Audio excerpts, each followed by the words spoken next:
Hello everyone and welcome back to another tutorial. Today we're going to see how to make a paper airplane.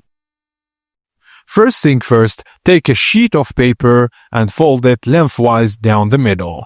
Press the hold firmly, then unfold.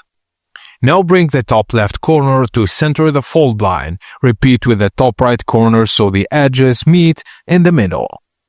Now take the new top left edge and fold it toward the center line and do the same with the right edge.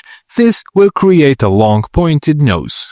Now fold along the original center crease so the pointed nose is on top.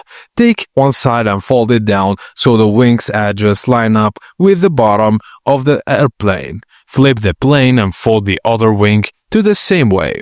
Now, this basic dart design flies straight and fast. For best results, grip it near the bottom and throw it hard for maximum speed and distance. A pro tip, just try adjusting wings tip slightly upward to improve stability during flight.